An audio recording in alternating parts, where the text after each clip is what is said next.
Bismillahirrahmanirrahim. Assalamualaikum warahmatullahi wabarakatuh. 252 kes baharu jangkitan COVID-19 dicatatkan kemarin di negara Brunei Darussalam, menjadikan keseluruhan kes meningkat kepada 18,404 kes.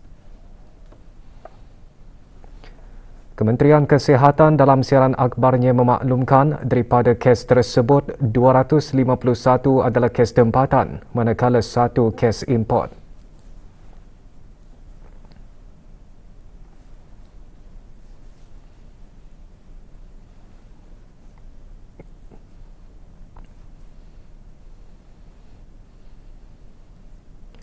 Sementara itu, 2,073 kes aktif keseluruhan direkodkan setelah 51 kes sembuh dicatatkan, 3 kes dalam kategori 4 yang memerlukan bantuan oksigen dan di bawah rawatan rapi.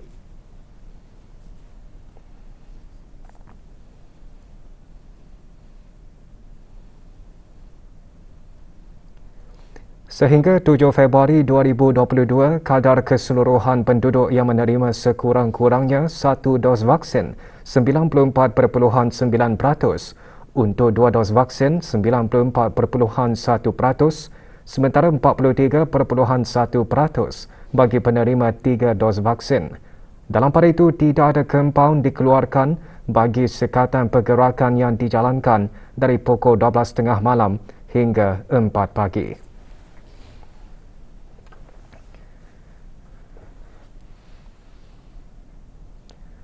Kebimbangan terhadap kesan varian Omicron mendorong masyarakat awam untuk mendapatkan suntikan booster. Kerajaan Kebawah Durian Maha Mulia melalui Kementerian Kesihatan menyarankan kepada orang ramai yang belum lagi mendapatkan dos penggalak atau booster agar segera untuk mendapatkannya dalam sama-sama berusaha mengawal penularan COVID-19. Vaksin penggalak bertujuan untuk membantu meningkatkan daya ketahanan badan atau imuniti seseorang yang mengambilnya. Azizi Ahmad membawakan laporannya.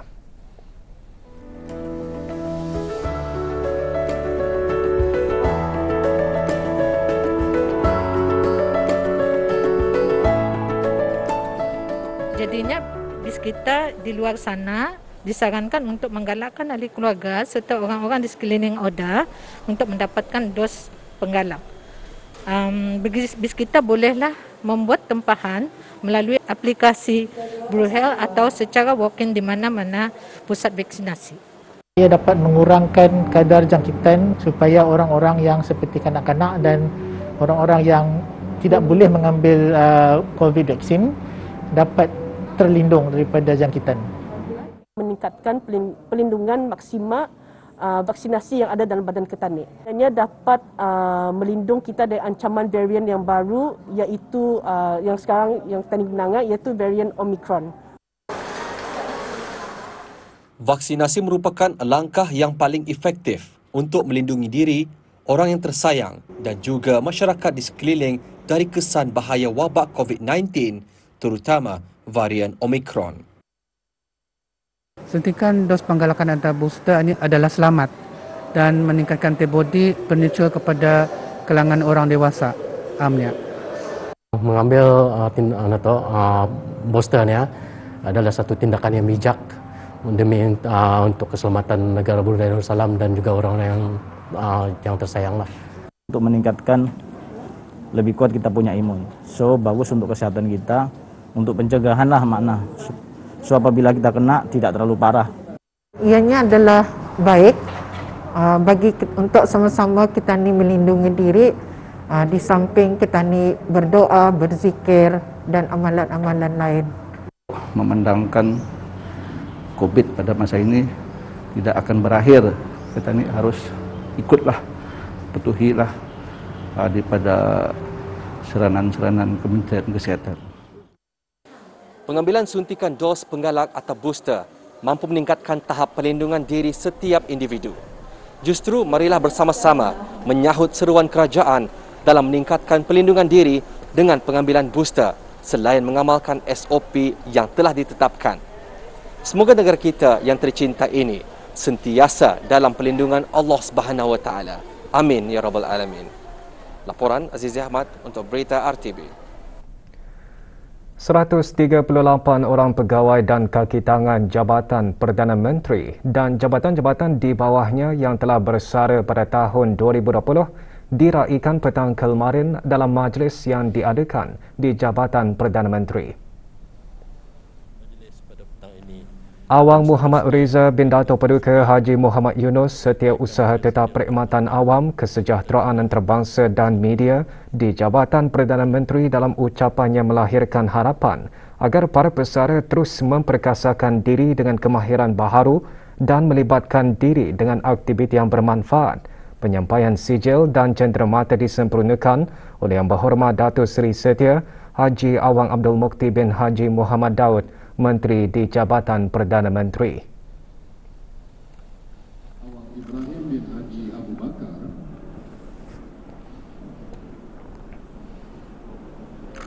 Pangeran 165 liter darah berjaya dikumpul semasa kempen derma darah yang diadakan di Stadium Negara Hassanah Bolkiah. Kempen dianjurkan oleh mahasiswa Universiti Brunei Darussalam yang sedang menjalani Discovery Year di bawah Majlis Belia Brunei dengan kerjasama Tabung Darah Hospital Raja Isteri Pengiran Anak Soleha.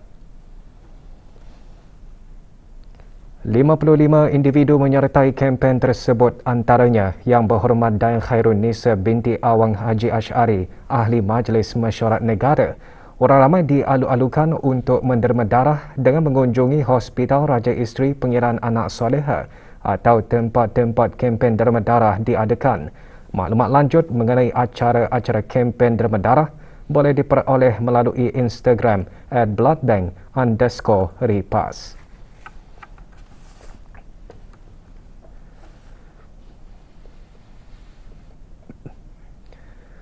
Negara Brunei Darussalam masih berada dalam monsun timur laut. Keadaan cuaca aktif selalunya berlaku pada waktu petang dan malam hingga ke awal pagi.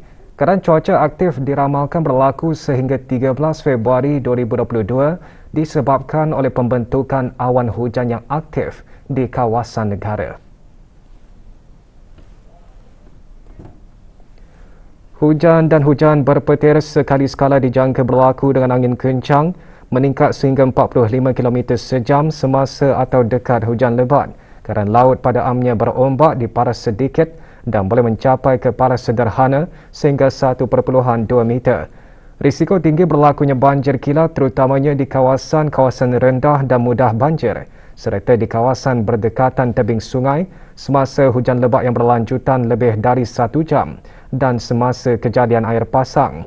Kejadian tanah susur dan pokok tumbang juga boleh berlaku semasa hujan dan keadaan berangin. Orang ramai terutama para pemandu di jalan raya dan juga para pelaut dinasihatkan supaya sentiasa peka dengan ramalan, nasihat dan amaran cuaca terkini yang dikeluarkan oleh Jabatan Kaji Cuaca Brunei Darussalam dan membuat perancangan yang bersesuaian untuk keselamatan semua.